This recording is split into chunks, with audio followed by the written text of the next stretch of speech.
കൂടോത്രം ചെയ്യുന്ന പരിപാടി. അല്ലാഹ്, ഇന്നിപ്പോ ഇഷ്ടം പോലെ ഉണ്ട്.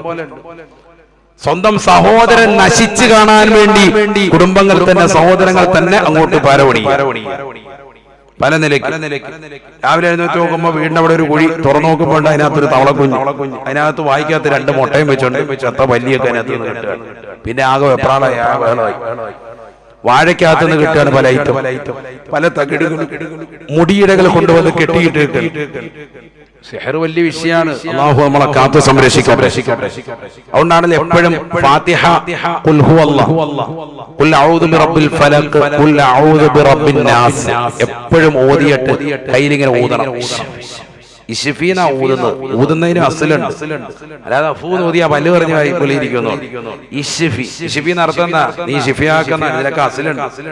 അങ്ങനെ ഊതിയിട്ട് തല മുതൽ ഇങ്ങനെ കാലുവരെ തടവി വിടണം, ഫുള്ള് വിരല് വരെ. ഉറങ്ങുന്നതിന് മുമ്പൊക്കെ അങ്ങനെ ചെയ്യണം. എന്തെങ്കിലും ബുദ്ധിമുട്ടും ക്ഷീണമൊക്കെ വരുന്ന ആളുകൾ അവർ 5 വക്കത്ത് നിസ്കാരവും കഴിഞ്ഞ് ഔറാദുകളൊക്കെ കഴിഞ്ഞ് എഴുന്നേൽക്കുന്നതിന് മുമ്പ്, ആ മുസല്ലയിൽ എഴുന്നേൽക്കുന്നതിന് മുമ്പ് സഹോദരിമാരും സഹോദരങ്ങളൊക്കെ ഇങ്ങനെ ഒന്ന് ചെയ്തു നോക്കി. നല്ല നശാത്തത്ത്, എപ്പോഴും നല്ലൊരു ഉണർവുണ്ടാവും. അല്ലാഹു തൗഫീഖ് തരട്ടെ. റസൂലുള്ളാഹി സ്വല്ലല്ലാഹി അലൈഹി വസല്ലം തങ്ങൾക്ക് ബുദ്ധിമുട്ട് വന്നപ്പോൾ പരിശുദ്ധമായ ഖുർആൻ അവതരിച്ചത് ഈ 2 സൂക്തങ്ങളാണ്. സൂറത്തുൽ ഫലഖും നാസും. നബി സല്ലല്ലാഹു അലൈഹി വസല്ലം തങ്ങൾ ഓരോ ആയത്തങ്ങോട് ഓതുമ്പോൾ മാഷാ അല്ലാഹ് പ്രവാചകർക്ക് നല്ല ഉന്മേഷം വീണ്ടെടുത്തു എന്ന് എല്ലാ തഫ്സീറുകളിലും കാണാം. നബി സല്ലല്ലാഹു അലൈഹി വസല്ലം തങ്ങൾക്ക് പ്രയാസമുണ്ടാക്കിയപ്പോൾ നബി തങ്ങൾക്ക് ഇറക്കപ്പെട്ടതാണ് ഈ 2 സൂക്തങ്ങൾ, സൂറത്തുൽ ഫലഖ്, നാസ്. അതിനോടൊപ്പം സൂറത്തുൽ ഇഖ്ലാസ്, അത് ഏറ്റവും ശ്രേഷ്ഠമാണല്ലോ. അപ്പോൾ ഫാത്തിഹ, ഖുൽ ഹുവല്ലാഹ്, ഖുൽ റബ്ബുൽ ഫലഖ്, നാസ് മുടങ്ങരുത്. രാവിലെ വൈകിട്ടും ഒക്കെ അങ്ങനെ ചെയ്താൽ തന്നെ നല്ല റാഹത്താ. പ്രായമൊന്നും ഒരു വിഷയമൊന്നുമില്ല. നല്ല ഒട്ടകാജിയെ പോലെ റാഹത്തായിട്ട് നടക്കാം, ഒരു കുഴപ്പമുണ്ടാവും, നല്ല സെറ്റായിട്ട് നടക്കാം, ആരോഗ്യമൊക്കെ ഉണ്ടാവും. അല്ലാഹു തൗഫീഖ് തരട്ടെ. അല്ലാഹു തൗഫീഖ് തരട്ടെ. മാരണം ചെയ്യുന്ന പരിപാടി അത് മുസ്ലിമിനെ ചേർന്നതല്ല, അതവന്റെ ഈമാൻ തെറ്റിപ്പോകും. സ്വന്തം സഹോദരങ്ങളെ, കുടുംബങ്ങളെ, ബന്ധുക്കളെ, നാട്ടുകാരെ, കൂട്ടുകാരെ, അയൽവാസികളെയൊക്കെ നശിപ്പിക്കുവാൻ വേണ്ടി ഇത്തരക്കാരായ ആളുകൾ ചെയ്യുന്നതാകുന്ന കൂടോത്രങ്ങൾ തീർച്ചയായും നിനക്കോ നിന്റെ കുടുംബത്തിൽപ്പെട്ടവർക്കോ നിന്റേതാകുന്ന ആശ്രിതർക്കോ നിന്റെ തലമുറകൾക്കോ അതിന്റെ ഭവിഷ്യത്ത് വന്നു ചേരാതെ ഒരാളും മരിക്കില്ല. അതിന്റെ ഭവിഷ്യത്ത് വന്നു ചേരും. അത് ദുനിയാവിൽ തന്നെ കിട്ടും പണി. അല്ലാഹു നമ്മളെ കാക്കട്ടെ. അതുകൊണ്ട് ആവശ്യമില്ലാത്ത പണിക്ക് നിൽക്കരുത്. അത് ചെയ്തു കൊടുക്കുന്ന ആളുകളൊക്കെ ഉണ്ടാവും, പക്ഷെ അവരുടെ പിറകെ ഒന്നും നമ്മൾ ഓടാൻ പാടില്ല. നമ്മൾ മോമിനീങ്ങളാണ്, ഈമാൻ നഷ്ടപ്പെടുത്തി കളയരുത്. അല്ലാഹു നമ്മളെ കാത്തു സംരക്ഷിക്കട്ടെ. റസൂലുള്ളാഹി സ്വല്ലല്ലാഹു അലൈഹി വസല്ലം തങ്ങൾ വീണ്ടും ഓർമ്മപ്പെടുത്തുകയാണ്, വഖതുലുൻ നസ്സല്ലതി ഹറമല്ലാഹു ഇല്ലാ ബിൽ ഹഖ്. അല്ലാഹു സുബ്ഹാനഹു വ തആല അനുവദിക്കാത്തതാകുന്ന ആത്മാക്കളെ ഈ ലോകത്ത് നിന്ന് കൊന്നുകളയുന്നതായ ആളുകളില്ലേ, കൊലപാതകം നടത്തുന്നവരില്ലേ, അവർ ഏറ്റവും വലിയ വൻ പാപമാണ് ചെയ്യുന്നത് എന്ന് നബിയുനാ റസൂലുള്ളാഹി. കൊലപാതകം വലിയ വിഷയമാണ്. കൊലപാതകം അപ്പൊ അധികരിച്ചു. എവിടെ നോക്കിയാലും രാഷ്ട്രീയപരമായി വല്ലാതെയൊക്കെ കൊലപാതകങ്ങൾ അധികരിച്ചു. അപ്പൊ അഫ്ഫാൻ എന്ന് പറയുന്ന ചെറുപ്പക്കാരൻ എത്ര പേരാണ് കൊന്നുകളഞ്ഞത്? അവസാനം പോലീസ് സ്റ്റേഷനിൽ എത്തിയിട്ട് പറഞ്ഞു, സാറൊന്ന് വിടുവാണെങ്കിൽ 2 പേരും കൂടെ തീർക്കാനുണ്ട്, അരമണിക്കൂറിനുള്ളിൽ തീർത്തിട്ട് വരാം. അതാണ് അവസ്ഥ. അല്ലാഹു നമ്മളെ കാക്കട്ടെ. അതായത് മനഃപൂർവ്വം കൊന്നയാന്ന്, അതാ പറഞ്ഞതിന്റെ അർത്ഥം. 3 രീതിയിൽ കൊലപാതകം നടക്കും. ഒന്ന് അംദൻ, മനഃപൂർവ്വം നിലയ്ക്കും. രണ്ടാമത് ശിബുഹു അംദ്, മനഃപൂർവ്വം അല്ല, അതിനോട് സാദൃശ്യമായ നിലയ്ക്ക് നടക്കും. ഉദാഹരണത്തിന് ഭാര്യയുമായി വഴക്കിട്ടു, ഭാര്യയ്ക്കിട്ടൊരു അറ്റ അടി കൊടുത്തു, അല്ലെങ്കിൽ ഭർത്താവിന്റെ ഭാര്യ ഒരു സാധനം വെച്ചടിച്ചു, പക്ഷെ മർമ്മത്തിട്ടാ കൊണ്ടത്. ചെയ്തത് അങ്ങോട്ട് കാര്യമായിട്ട് ചെയ്തതാ, പക്ഷെ മരിക്കുമെന്ന് കരുതിയില്ല. മനഃപൂർവ്വത്തോട് സാദൃശ്യമായ കൊലപാതകം. മൂന്നാമത്തത്, ഒരാൾ മുകളിൽ നിന്ന് താഴോട്ടിങ്ങോട്ട് മറിഞ്ഞു വീണു, താഴെ നിൽക്കുന്ന ഒരു കുഞ്ഞിന്റെ മേത്തോട്ടാണ് വീണത്. ആ കുഞ്ഞു മരിച്ചു. ഖത്ആന, പിഴവ നിലയ്ക്ക് സംഭവിച്ച, പിഴവായിട്ട് സംഭവിച്ചതാണ്. ഇങ്ങനെ 3 നിലയ്ക്ക് കൊലപാതകം നടക്കും. പക്ഷെ ഇപ്പൊ അൽഫാൻ വന്നത് എങ്ങനെയാ? അവൻ പരസ്യമായിട്ട് പറഞ്ഞത് നമ്മൾ തീർത്താന്ന്. അതുകൊണ്ടാണല്ലോ അവൻ വിഷം അടിച്ച് കഴുത്തൊക്കെ കെട്ടിയൊക്കെ എങ്ങനെയെങ്കിലൊക്കെ തീരാൻ നോക്കുന്നത്. പക്ഷെ പടച്ചവൻ തീർക്കുന്നില്ല. കണ്ടില്ലേ? കാരണം എന്താ? അങ്ങനെയുള്ളവർ ഇച്ചിരി ബുദ്ധിമുട്ടി പ്രയാസപ്പെട്ടവർ വെറുതെ ദുനിയാവിൽ നിന്ന് മരിക്കൂല. ഒരുപാട് ആളുകളുടെ ശാപം ഈ വിവരം അറിഞ്ഞത് മുതൽ തിരുവനന്തപുരം ജില്ലയും മറ്റു പരിസരത്തുള്ള ജില്ലക്കാരും കേരളക്കാരും ഈ വിവരമൊക്കെ എത്തിയിട്ടുള്ള എല്ലാ മുഅ്മിനീങ്ങളുടെ ഹൃദയം നൊന്തു. എത്ര ഉമ്മമാരുടെ പ്രയാസപ്പെടുന്ന ദുആ അവനുണ്ടാവും. ആലോചിച്ചു നോക്കുക. എല്ലാവരും മാനസികമായിട്ട് വളരെ പ്രയാസപ്പെടും. സ്വാഭാവികമല്ല, എല്ലാവരും ദുആ ചെയ്യുന്നു പോകും. അങ്ങനെ ആരുടെയൊക്കെ ദുആന്റെ ഫലമായിരിക്കും ഈ കോലത്തിലൊക്കെ പോകുന്നത് എന്ന് മനസ്സിലാക്കുന്നു. ഏതോ ആയിക്കോട്ടെ, അള്ളാഹു പുറത്തു കൊടുക്കട്ടെ. മനുഷ്യനാണ്, സാഹചര്യങ്ങൾ കൊണ്ടും വിഷയങ്ങളൊക്കെ ഉണ്ടാകാം. വലിയ പാതകങ്ങൾ ചെയ്ത ആളുകൾ നമ്മുടെ കൂട്ടത്തിലുണ്ട്. അള്ളാഹു എല്ലാവർക്കും പുറത്തു നസീബാക്കുമാറാവട്ടെ. ഞാൻ പറഞ്ഞു വന്നത്, അകാരണമായി അത്തരത്തിലുള്ള അള്ളാഹു കൊല്ലാൻ പാടില്ല എന്നും നിഷിദ്ധമാക്കിയിട്ടുള്ള ജീവനുകളെ, ആത്മാക്കളെ കൊന്നുകളയുക എന്നുള്ളത് വൻ പാപത്തിന്റെ ലിസ്റ്റിൽപ്പെട്ടതാണെന്ന് സയ്യിദുനാ റസൂലുള്ളാഹി.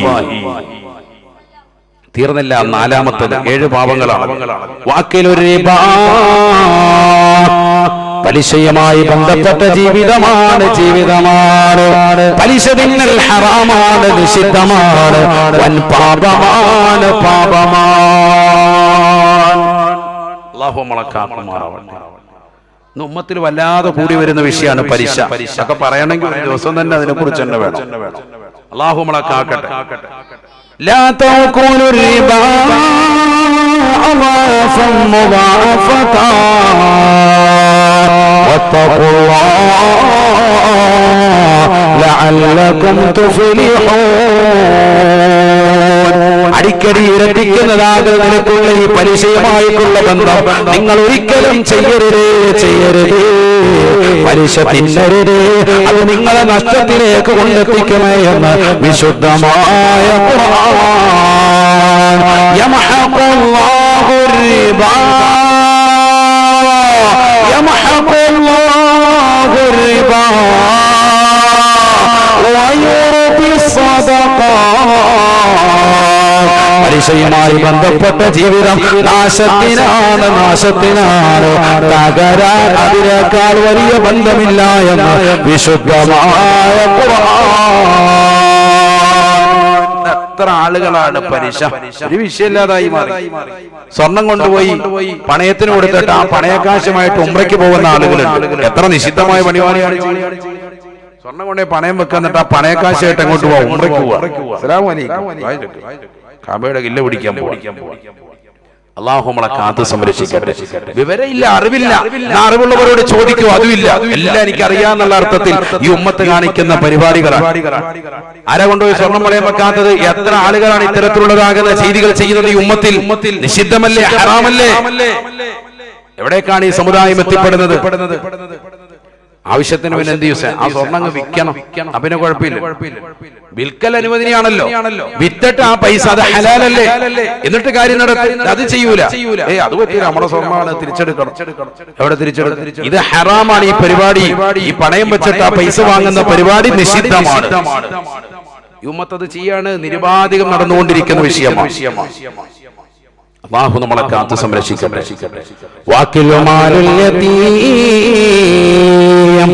അനാഥകളുടെ സമ്പത്ത് തിന്നൽ നിഷിദ്ധമാണ്.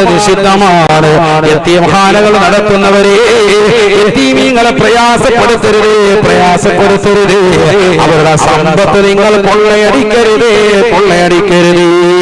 ഹറാമായ തോതിലാണ് നിങ്ങൾ ഭക്ഷിക്കുന്നത് എങ്കിൽ ആഖിറത്തിൽ വലിയ ശിക്ഷ നിങ്ങൾ കേൾക്കുമെന്ന് അല്ലാഹുവിന്റെ റസൂലാണ് പറഞ്ഞത്. വൻ പാപമാണ്. തീർന്നില്ല. ആറാമതായി റസൂലുള്ള പഠിപ്പിക്കുകയാണ്, യുദ്ധത്തിന് വേണ്ടി സൈന്യത്തിന്റെ മുന്നിൽ നിലകൊള്ളുമ്പോ സൈന്യത്തിന്റെ മുന്നിൽ നിന്ന് ഒളിച്ചോടുന്ന പ്രവണത പാടില്ല. നിങ്ങളെ വിശ്വസിച്ചുകൊണ്ട് ആളുകൾ ഇതാ നിങ്ങളോടൊപ്പം വന്നിട്ടുണ്ട്. ആ ആളുകളെ ഒറ്റക്കാക്കിയിട്ട് ഒളിച്ചോടുന്ന പ്രവണത, യുദ്ധമുഖത്ത് നിന്ന് തിരിഞ്ഞോടുന്ന പ്രവണത വൻ പാപമാണ്. തീർന്നില്ല. ഏഴാമത്തെ പാപമായി, വൻ പാപമായി അല്ലാഹുവിന്റെ റസൂൽ വീണ്ടും ഓർമ്മപ്പെടുത്തുകയാണ്, വഖഫുൽ മുഹ്സനാത്തിൽ മുഅ്മിനാത്തിൽ ഗാഫിലാത്ത്.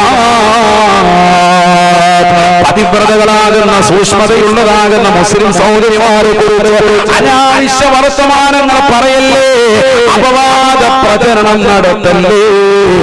രാത്രി സമയത്ത് ഏതെങ്കിലും ഒരു പെൺകുട്ടി മഗ്‌രിബിന് സമയത്തൊന്ന് പുറത്തേക്ക് ഏതെങ്കിലും ഒരു കടയിലേക്ക് ഇറങ്ങുമ്പോ റോഡിലിരുന്നിട്ട് അവൾ ഇന്ന പണിയാണ് എന്ന് പറയുന്ന ശൈലി മുസ്ലിമിന് ചേർന്നതല്ല. വഖഫുൽ മുഹ്സിനാത്തിൽ മുഅ്മിനാത്തിൽ ഗാഫിലാത്ത്. മുസ്ലിം സഹോദരിമാരെ കുറിച്ച് അപവാദം പറയുന്ന പരിപാടി നിർത്തിക്കോണം. അല്ലാഹുവിന്റെ റസൂലും പറയാം. അപ്പൊ അങ്ങനെയാണല്ലോ, നമ്മളങ്ങനെയാണല്ലോ. റോഡിൽ ഇങ്ങനെ ഇരിക്കും, ഒരു പെണ്ണം കൂടെ പോകുമ്പോ അറിയത്തില്ല സംഭവം മറ്റേതാട്ടോ, കാണിച്ചെന്നാ മതി സംഭവം, കാശുണ്ടെങ്കിൽ ചെന്നാൽ റാഹത്തായിട്ട് കിട്ടും, നമുക്കറിയാം എല്ലാം അറിയാം എന്ന് പറഞ്ഞ അപവാദം പറയാ. ഏതെങ്കിലും ഒരു പെണ്ണിനെ കുറിച്ച് അങ്ങനെ കുറിച്ച് അപവാദം പറഞ്ഞാൽ സാക്ഷികളില്ലാതെ അത്തരത്തിലുള്ളതാകുന്ന പ്രവണതയുമായി നടക്കുന്ന പ്രിയപ്പെട്ട മുസ്ലിം സഹോദരങ്ങൾ പഠിച്ചു വെച്ചോ, മുസ്ലിം സഹോദരിമാരെ കുറിച്ചുള്ള അപവാദ പ്രചരണങ്ങൾ നീ നടത്തിയാൽ വൻ പാപത്തിന്റെ ലിസ്റ്റിലേക്ക് നീ എത്തിപ്പെടും. അപ്പുറത്തേക്കൊന്നുമില്ല. അല്ലാഹു നമ്മളെ കാത്തു സംരക്ഷിക്കട്ടെ. വലിയ വിഷയമാണത്. അതുകൊണ്ട് നല്ലതുപോലെ മനസ്സിലാക്കിക്കോ. ഞാൻ തിരിച്ചു വരുന്നു. നമ്മൾക്ക് ബദർ മൗലിദ് അതുപോലെ തന്നെ മഹദറത്തുൽ ബദരിയ നടക്കുന്നതായ മജ്ലിസ് കൂടിയാണല്ലോ. അതുകൊണ്ട് അതുകൂടി ഒന്ന് പറഞ്ഞിട്ട് നമുക്ക് നിർത്താം. പറയാണ്ട് ഇഷ്ടം പോലെ, സമയമില്ലാത്തതുകൊണ്ട് ചുരുക്കി പറയാം. അല്ലാഹു നമ്മളെ സാലിഹീങ്ങൾ ചേർക്കട്ടെ. ബദരീങ്ങൾ ആരാണ്? നിസ്സാരക്കാരല്ല. ബദരീങ്ങളെ കുറിച്ച് പറയുമ്പോ നമ്മുടെയൊക്കെ രക്തം പരിപൂർണമായി തിളച്ചു വരണം. പരിശുദ്ധമാക്കപ്പെട്ട ഇസ്ലാമിന്റെ ധർമ്മസമരത്തിൽ രാപ്പകൽ അധ്വാനിച്ചതാകുന്ന മഹത്വങ്ങളാകുന്ന വ്യക്തിത്വങ്ങളാണ് അസ്ഹാബുൽ ബദരീങ്ങൾ റളിയല്ലാഹു അൻഹും. ഉറക്കെ പറയൻ റളിയല്ലാഹു അൻഹു. അവരുടെ ക്യാപ്റ്റൻ ഹബീബ് മുഹമ്മദ് മുസ്തഫ സല്ലല്ലാഹു അലൈഹി വസല്ലം തങ്ങളാണ്. ഒരിക്കൽ അല്ലാഹുവിന്റെ റസൂൽ സല്ലല്ലാഹു അലൈഹി വസല്ലം തങ്ങളുടെ ചാരത്തേക്ക് ജിബ്രീൽ അലൈഹിസ്സലാം വന്നുകൊണ്ട് നബി തങ്ങളോട് ചോദിക്കുകയാണ്, യാ റസൂലല്ലാഹ്, അല്ലാഹുവിന്റെ റസൂലേ മാ തഅദ്ദൂന അഹ്ല ബദരിൻ ഫീകും, നിങ്ങൾ അസ്ഹാബുൽ ബദരീങ്ങളെ ഏത് നിലയിലാണ് എണ്ണി കണക്കാക്കുന്നത്? ഏത് നിലയിലാണ് അവരെ നിങ്ങൾ കാണുന്നത്? فقال رسول الله صلى الله عليه وسلم, അല്ലാഹുവിന്റെ റസൂൽ അസ്ഹാബുൽ ബദരീങ്ങളെ കുറിച്ച് മഹാനാകുന്ന ജിബ്രീൽ അലൈഹിസ്സലാമിനോട് പറയുകയാണ്, ജിബ്രീലേ, മിൻ അഫ്ളലിൽ മുസ്ലിമീങ്ങളിൽ ഏറ്റവും ശ്രേഷ്ഠരായ വിഭാഗമായിട്ടാണ് ഞങ്ങൾ അസ്ഹാബുൽ ബദരീങ്ങളെ കാണുന്നത്. ഫഖാല ജിബ്രീൽ അലൈഹിസ്സലാം, അല്ലാഹുവിന്റെ റസൂൽ പറയുകയാണ്, ജിബ്രീൽ എന്നോട് പറഞ്ഞു, അല്ലാഹുവിന്റെ റസൂലേ ഫകവാലിക മിമ്മൻ ശഹിദ ബദറ, അപ്രകാരം തന്നെയാണ് ബദറിൽ പങ്കെടുത്തതാകുന്ന മലക്കുകളെ കുറിച്ച് ഞങ്ങൾക്കുള്ള വാദവും അത് തന്നെയാണ് എന്ന് മഹത്തുക്കളാകുന്ന ബദരീങ്ങളെ കുറിച്ച് അതിൽ പങ്കെടുത്തതാകുന്ന മലായികത്തുകളെ കുറിച്ച് മഹാനാകുന്ന ജിബ്രീൽ അലൈഹിസ്സലാം പറഞ്ഞുവെന്ന് നബിയുനാ റസൂലുള്ളാഹി. ബദറിൽ പങ്കെടുത്തു, ബദറിൽ മലക്കുകൾ ഇറങ്ങി 5000, അവർ കൊണ്ട് വാളുകൾ പിന്നിലായി ഒരു മുഴം. ബദറിലിറങ്ങിയതാകുന്ന മലക്കുകൾ മോമിനീങ്ങളാകുന്ന സ്വഹാബത്തെ കിറാമിന് എത്രത്തോളം ശ്രേഷ്ഠതയുണ്ടോ, ബദറിൽ പങ്കെടുത്തവർക്ക് മഹത്വമുണ്ടോ മോമിനീങ്ങളിൽ നിന്ന്, അതേപോലെ കോടാനുകൂടി മലായിക്കത്തുകളിൽ നിന്ന് വലിയ ശ്രേഷ്ഠത ബദറിൽ പങ്കെടുത്ത മലക്കുകൾക്ക് കൊടുത്തിട്ടുണ്ട് എന്ന് സയ്യിദുനാ ജിബ്രീൽ അലൈഹിസ്സലാം. എന്ന് പറഞ്ഞാൽ മോമിനീങ്ങളിൽ ഏറ്റവും ശ്രേഷ്ഠതയുള്ള വിഭാഗമാണ് ആര്?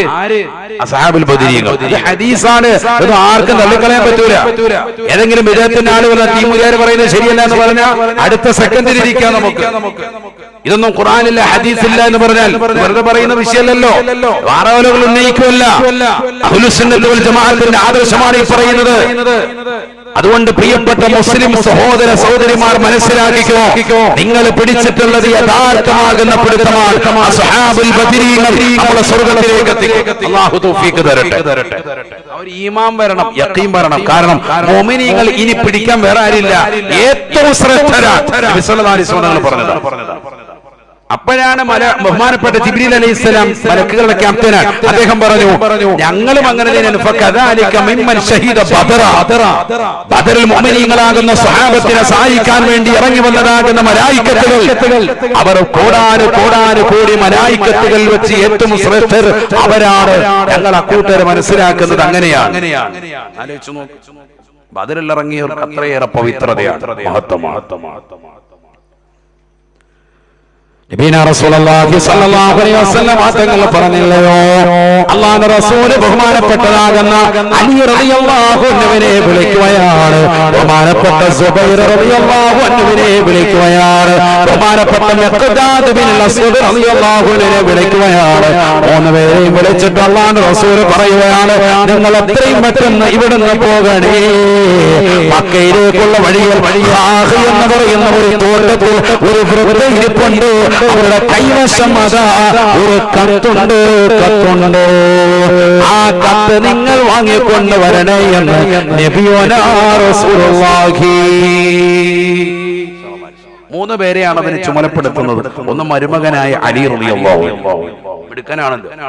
രണ്ടാമത്തത് മഹാനാകുന്ന സുബൈർ റളിയല്ലാഹു അൻഹു, മൂന്നാമത്തത് മിഖ്ദാദ് റളിയല്ലാഹു അൻഹു. ഈ മൂന്നുപേരെ വിളിച്ചിട്ട് പറഞ്ഞു, നിങ്ങൾ പോണം, മക്കത്തേക്കുള്ള വഴിയിൽ ഹാഖ് എന്ന് പറയുന്ന ഒരു തോട്ടമുണ്ട്. ആ തോട്ടത്തിൽ നിങ്ങൾ ചെല്ലുമ്പോഴത്തേക്ക് ആ തോട്ടത്തിൽ ആ സ്ത്രീ ഉണ്ടാവും, ഒരു പടുവൃത്തിയായ ഒരു പെണ്ണ് അവിടെ ഇരിപ്പുണ്ടാവും. ആ പെണ്ണിന്റെ കയ്യിൽ ഒരു കത്തുണ്ടാവും. ആ കത്ത് വാങ്ങിച്ചോണ്ട് വരണം. സയ്യിദുനാ റസൂലുള്ളാഹി, അദൃശ്യമറിയുന്ന പ്രവാചകൻ ഹബീബ് മുഹമ്മദ് മുസ്തഫ സല്ലല്ലാഹു അലൈഹി വസല്ലം അദൃശ്യമറിയുന്ന വ്യക്തിയാണ്. ആവശ്യാനുസരണം അദൃശ്യമറിയുന്ന വ്യക്തിയാണ്. ആദരവായ റസൂലുള്ളാഹി സ്വല്ലല്ലാഹു അലൈഹി വസല്ലം തങ്ങൾ പറഞ്ഞപ്പോ അലി റളിയല്ലാഹു അൻഹു, സുബൈർ റളിയല്ലാഹു അൻഹു, മിഖ്ദാദ് റളിയല്ലാഹു അൻഹു മൂവരും യാത്ര തിരിക്കുകയാണ്. സുബ്ഹാനല്ലാഹ്, എന്ന് പറയുന്ന തോട്ടത്തിലവർ എത്തിയപ്പോ അല്ലാഹുവിന്റെ റസൂൽ പറഞ്ഞതുപോലെ തന്നെ പുലരുന്ന പ്രവചനം നടക്കുകയാണ്. ആ പടുവൃത്ത് അവിടെ തന്നെയുണ്ട്. അലി റളിയല്ലാഹു അൻഹു ചെന്നിട്ട് പറയുകയാണ്, എനിക്ക് ആ കത്ത് ഒന്ന് തരുമോ? ആ കത്തും കൊണ്ടെടുക്കും. അപ്പൊ തള്ള പറഞ്ഞ കത്തൊന്നും നമ്മുടെ കയ്യിലില്ല. ഏത് കത്ത്? കത്തും കുത്തൊന്നും നമ്മുടെ കയ്യിലില്ല. പെണ്ണ് കളവ് പറയാ. അപ്പൊ അലി റളിയല്ലാഹു അൻഹു പറഞ്ഞു, കളിതമാശയൊക്കെ അവിടെ നിൽക്കട്ടെ, കത്തിങ് എടുക്കും. കാരണം ഇത് പറഞ്ഞു വിട്ടതാരാ? ഹബീബ് മുഹമ്മദ് മുസ്തഫ സല്ലല്ലാഹു അലൈഹി വസല്ലം. പെണ്ണാകെ ഞെട്ടി. കാരണം കത്ത് ഒരു മനുഷ്യൻ പോലും കാണാതെ മുടിയിഴകിൽ ഒളിപ്പിച്ചു വെച്ച് രഹസ്യമായി മക്കയിലേക്ക് കൊണ്ടുപോവാൻ, കുഫാറിന്റെ അടുക്കലേക്ക് മദീനയിൽ നിന്നുള്ള ചില രഹസ്യ വിവരങ്ങൾ അതിൽ എഴുതിയിട്ടുണ്ട്. അതവിടെ കൈമാറ്റം ചെയ്യാൻ, അതാണ് കൈയോടെ പിടികൂടുന്നത്. എങ്ങനെ ഇവരിവിടെ ഉണ്ടെന്നറിയിച്ച് ഹബീബ് മുഹമ്മദ് മുസ്തഫ പറഞ്ഞിട്ട് വരികയാണ്. അലി റളിയല്ലാഹു അൻഹു അവസാനം അറ്റ കൈക്ക് പറഞ്ഞു, പെണ്ണെ മര്യാദയ്ക്ക് സാധനങ്ങൾ എടുക്കുക, ഇല്ലെങ്കിൽ തുണി അഴിച്ചിട്ടാണെങ്കിലും സംഭവം കൊണ്ടുപോകും എന്ന് പറഞ്ഞു. പേടിപ്പിച്ച്. അങ്ങനെ ചെയ്യാനല്ല, പെണ്ണുങ്ങൾക്ക് അങ്ങനെയല്ല. പഴയ കാലത്ത് പെണ്ണുങ്ങൾക്ക് അഭിമാനത്തിന് ഭയങ്കര ശതം വരുമെന്ന് പേടിയുള്ള, തുണി അഴിക്കുമെന്ന് വെക്കുമ്പോ പേടിയാണ്. ഇന്നത്തെ ആണെങ്കിൽ അഴിച്ചിട്ടെടുത്തോ അജിയാരെ എന്ന് പറഞ്ഞാൽ അല്ലാഹു മുളക്കാക്കണം. പണ്ടത്തെ അവർക്ക് പേടിയാണ്, തുണി അഴിക്കാന്ന് പറഞ്ഞാൽ ആകെ പേടിയാണ്. ഇന്നിപ്പോ അഴിക്കാനൊന്നുമില്ല, ഓൾറെഡി അഴിച്ചിട്ടാ ഉള്ളത്. അല്ലാഹു നമ്മളെ കാത്ത് സംരക്ഷിക്കട്ടെ. ഏതുമായിക്കോട്ടെ, ഇത് പറഞ്ഞപ്പോഴത്തേക്കും ഇവര് പേടിച്ച് ബുഖാരി ഉദ്ധരിക്കുന്ന ഹദീസിലുണ്ട്, ഈ പെണ്ണ് മുടിക്കെട്ടിൽ നിന്ന് വേഗം തന്നെ ഈ കത്തെടുത്ത് കൊടുത്തു. സുബ്ഹാനല്ലാഹ്, കത്ത് പൊട്ടിക്കാൻ പറ്റും, മറ്റൊരാൾക്കുള്ള കത്ത് ഇവിടുന്ന് വെച്ച് പൊട്ടിക്കാൻ പാടില്ല. അതുകൊണ്ട് തന്നെ ഈ കത്തുമായിട്ട് എങ്ങോട്ട് വേണ്ടി ഇതിന്റെ വിധങ്ങൾ പറഞ്ഞിട്ടുള്ള ഇത് കൊണ്ടുവരണം. നേരെ ഹബീബ് മുഹമ്മദ് മുസ്തഫ സല്ലല്ലാഹു അലൈഹി വസല്ലം ഹളറത്തിൽ ഹാദിറാക്കി. നബി പറഞ്ഞു, പൊട്ടിക്ക് വായിക്ക. എല്ലാരും വന്ന് നിൽപ്പുണ്ട്. സുബ്ഹാനല്ലാഹ്, കത്ത് നോക്കുമ്പോൾ മഹാനാകുന്ന ഹാത്തിം ഇബ്നു അബീ ബൽതഅ റളിയല്ലാഹു അൻഹു ബദറിൽ പങ്കെടുത്ത സഹാബി വര്യനാണ് എഴുതിയിട്ടുള്ള കത്താണ്. അദ്ദേഹം കത്തിനുള്ളിൽ മക്കക്കാരായ ആളുകളിലേക്ക് മദീനയിലുള്ള പ്രവാചകന്റെ ചില രഹസ്യവിവരങ്ങൾ കൂടി എഴുതി ആ കത്തിനുള്ളിൽ അടക്കം ചെയ്തിട്ടാണ് ഈ പെണ്ണിന്റെ കൈവശം കൊടുത്തിട്ടുള്ളത്. യഥാർത്ഥത്തിൽ ചാരപ്പണിയാണ് നടത്തിയിട്ടുള്ളത്. തലപോകുന്ന കേസാണ്. കാരണം മദീനയിലെ രഹസ്യമായ കാര്യങ്ങളൊക്കെ അങ്ങോട്ട് കടത്തി വിട്ടേക്കാണ്. വിട്ടതാരാ? ഹാത്തിം ഇബ്നു അബീ ബൽതഅ റളിയല്ലാഹു അൻഹു, സ്വഹാബിയാണ്. അതും ബദർ യുദ്ധത്തിൽ പങ്കെടുത്ത സ്വഹാബിയാണ്. അല്ലാഹു മനസ്സിലാക്കാൻ തൗഫീഖ് തരട്ടെ. കേസ് വലിയ വിഷയമായി. വിവരം അറിഞ്ഞിട്ട് ഉമർ റളിയല്ലാഹു അൻഹു അടക്കമുള്ളവർ സദസ്സിൽ വന്നെത്തി. സ്വഹാബത്തുണ്ട്, അബൂബക്കർ സിദ്ദീഖ് തങ്ങളുണ്ട്, ഉമർ ഇബ്നുൽ ഖത്താബ് തങ്ങളുണ്ട്, അലിയാർ തങ്ങളുണ്ട്, സ്വഹാബത്തുൽ പ്രമുഖരായ മഹൽ വ്യക്തിത്വങ്ങളുണ്ട്, മഹാനാകുന്ന അലി റളിയല്ലാഹു അൻഹു അടക്കമുള്ള എല്ലാ മഹത്തുക്കളുമുണ്ട്. അപ്പോഴാണ് ഹാത്തിബ് ഇബ്നു അബീ ബൽതഅ റളിയല്ലാഹു അൻഹു ആ സദസ്സിലേക്ക് ഹാജരാക്കുന്നത്. ഉമർ ഇബ്നുൽ ഖത്താബ് റളിയല്ലാഹു അൻഹു പിടിച്ച വാളുമായിട്ട് കടന്നു വരുകയാണ്. അല്ലാഹു റസൂലേ, അവനെ എനിക്ക് വിട്ടുതരുമോ നബിയേ? ദഉഹു അദ്രിബു ഉനുഖഹു യാ റസൂലല്ലാഹ്. തങ്ങളെ കുറിച്ചുള്ള രഹസ്യവിവരങ്ങൾ മുഴുവനും മക്കക്കാർക്ക്, മക്കയിലെ മുശ്രിക്കീങ്ങൾക്ക് കൈമാറുന്ന ഈ മുനാഫിക്കിന്റെ കഴുത്ത് ഞാൻ അങ്ങ് വെട്ടട്ടെ റസൂലേ. അദ്രിബു ഹാദൽ മുനാഫിഖ് യാ റസൂലല്ലാഹ്. ഈമാനില്ലാത്ത പ്രവണതയല്ലേ ഇവൻ ചെയ്തത്? മുനാഫിക്കിന്റെ ലക്ഷണമല്ലേ ഇത്? പ്രവാചകന്റേതാകുന്ന രഹസ്യവിവരങ്ങൾ മക്കക്കാർക്ക് കൈമാറുകയല്ലേ? ഇതങ്ങോട്ട് പറഞ്ഞുകൊണ്ട് ഉൾപ്പിടിച്ച് വാളമായി രംഗപ്രവേശനം ചെയ്ത ഉമർ ഇബ്നുൽ ഖത്താബ് റളിയല്ലാഹു അൻഹുവിന്റെ കൈക്ക് പിടിച്ചിട്ട് അല്ലാഹുവിന്റെ റസൂൽ പറയുകയാണ്,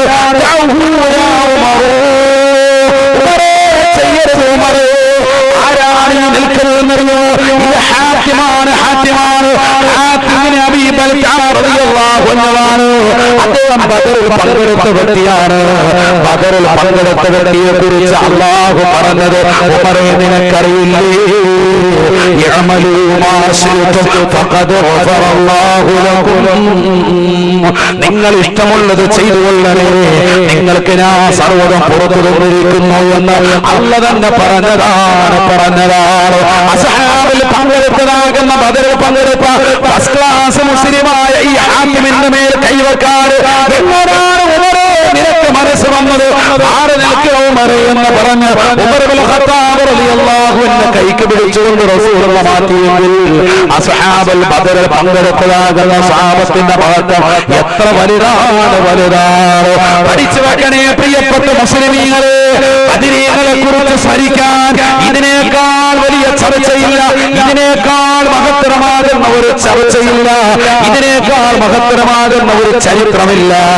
കാരണം ലോക മനുഷ്യരിൽ അല്ലാഹു സുബ്ഹാനഹു വ തആല ജീവിതത്തിൽ എന്തും ചെയ്തു നിങ്ങൾക്ക് ഞാൻ പുറത്തു തരുമെന്ന് പറഞ്ഞിട്ടുള്ളത് ഒരേ ഒരു ഭാഗമാണ്.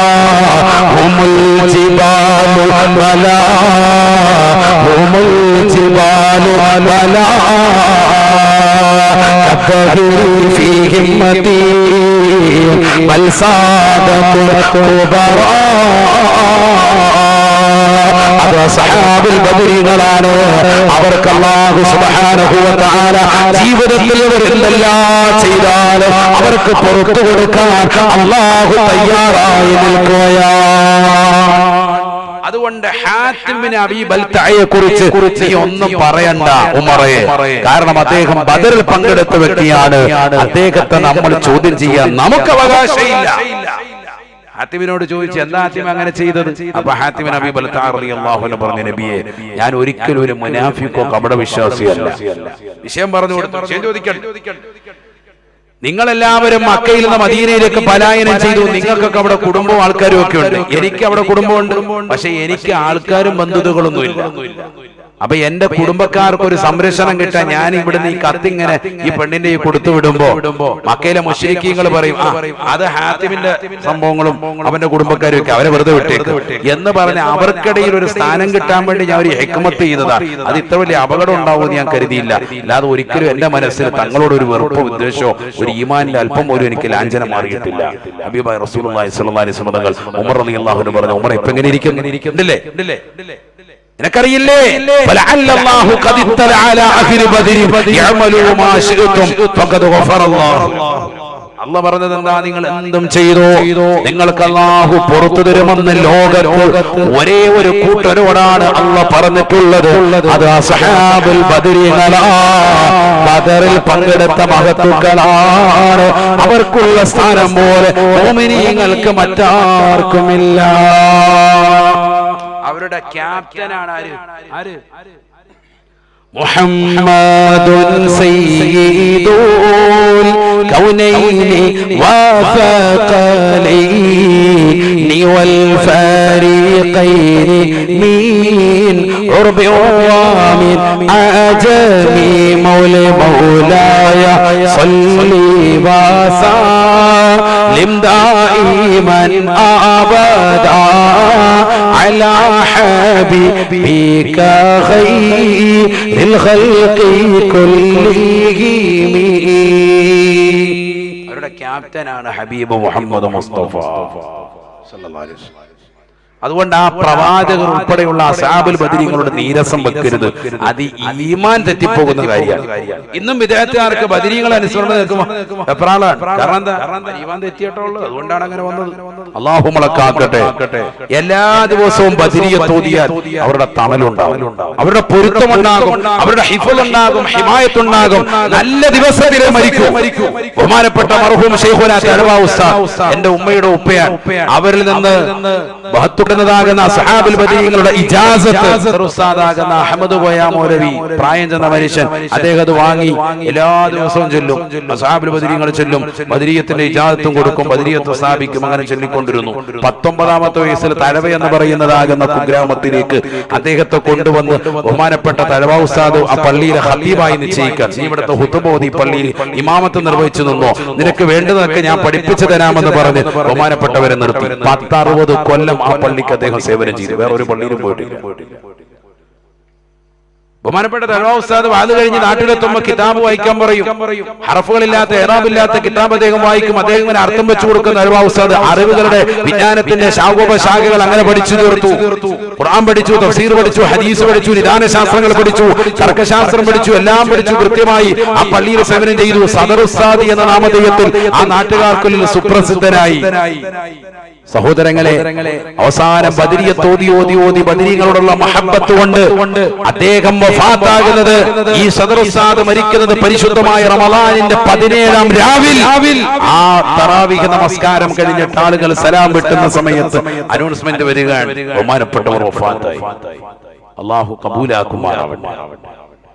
ആണ് മനസ്സിലാക്കണം. ഒരു മനുഷ്യൻ എന്തിനോട് ഇഷ്ടപ്പെട്ടാൽ അങ്ങനെയാണ് തീരുക. അൽ മർഉ മഅമൻ അഹബ്ബ ഹബീബ് മുഹമ്മദ് മുസ്തഫ.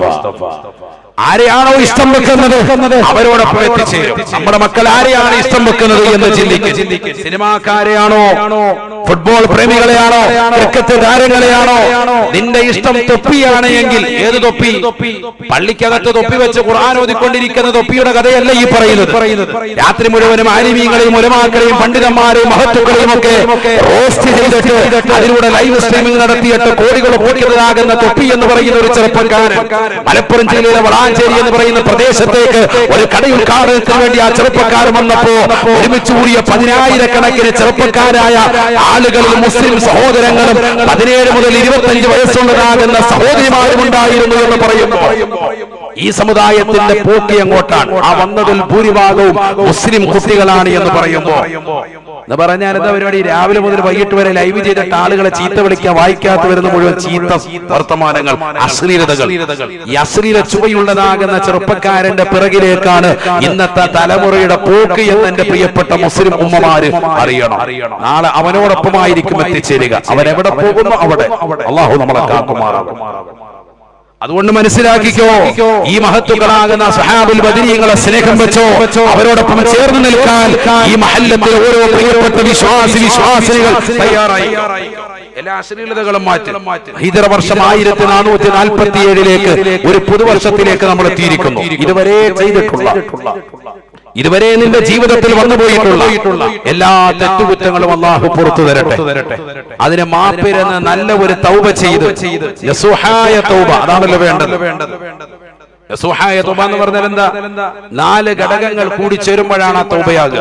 ഉതുലുബ മതാബൻ ബിന്നദാമതി മുഖലിആ വബിഅസ്മി തർകി ദംബി ഫീമാ ഇസ്തഖബലാ وبراءة من كل حق الآدمي ولهذه الأركان فرعا وكملا. 4 കാര്യങ്ങൾ കൂടിച്ചേരുമ്പോഴാണ് നസൂഹായ തൗബയാവുക. നമ്മളൊക്കെ തൗബ ചെയ്യുന്നുണ്ട്, പടച്ചവനെ പുറത്തു തരണേ, അസ്തഗ്ഫിറുല്ലാഹി 100 പോരാ സഹോദര. പൂർണ്ണമായ തൗബയാകണമെങ്കിൽ ഈ ഒരു പുതുവർഷത്തിലേക്ക് കടന്ന പ്രിയപ്പെട്ട വിശ്വാസികൾ നല്ല ഒരു തൗബ ചെയ്തുകൊണ്ട് കടന്നില്ല. എങ്ങനെയാ തൗബ? ചെയ്തു പോയിരിക്കുന്ന തെറ്റുകുറ്റങ്ങൾ ഓർത്തുകൊണ്ട് ദുഃഖഭാരത്തോടുകൂടി ആയിരിക്കണം നിന്റെ മനസ്സ് തളം കെട്ടേണ്ടത്. നല്ല ദുഃഖമുണ്ടാവണം. ഒന്നാമത്തെ നിബന്ധന അതാണ്. 2, ചെയ്തുകൊണ്ടിരിക്കുന്ന തെറ്റുകൾ പാടെ ഒഴിവാക്കണം. 3, ഇനി ഒരിക്കലും ആ തെറ്റ് ചെയ്യില്ല എന്നുള്ള ദൃഢനിശ്ചയം ഉണ്ടാവണം. 4, ജനങ്ങളുമായിട്ടുള്ള ഇടപാടുകൾ അവരെ അഭിമാനത്തിന് ക്ഷതം വരുത്തിയതാണെങ്കിൽ അവരെ കണ്ട് പൊരുത്തപ്പെടിച്ച്, അവരുമായിട്ടുള്ള സാമ്പത്തിക ഇടപാടുകളാണെങ്കിൽ ക്രയവിക്രയങ്ങൾക്ക് കൃത്യമായി സാമ്പത്തികം കൊടുത്തുകൂട്ടിക്കൊണ്ട് പൊരുത്തപ്പെടിച്ച് നല്ല ജീവിതം നയിച്ചുകൊണ്ടുള്ള തൗബ. ഈ 4 ഘടകങ്ങൾ കൂടിച്ചേരുമ്പോഴേ ഉള്ളൂ.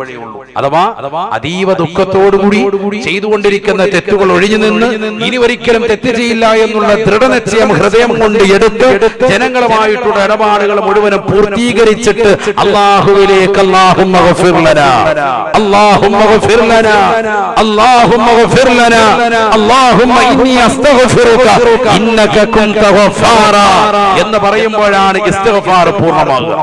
അല്ലാഹു തൗഫീഖ് തരട്ടെ. അപ്പോഴാണ് നസൂഹായ നിഷ്കളങ്കമായ ഖലാസിന്റെ തൗബയിലേക്ക് നമ്മൾ എത്തിപ്പെടുക. അങ്ങനെ ഒരു തൗബ ചെയ്ത് ഈ പുതുവർഷത്തെ നല്ല രീതിയിൽ കൊണ്ടുപോകാൻ അല്ലാഹു നമുക്ക് തൗഫീഖ് നസീബാക്കട്ടെ. ആമീൻ പറയും.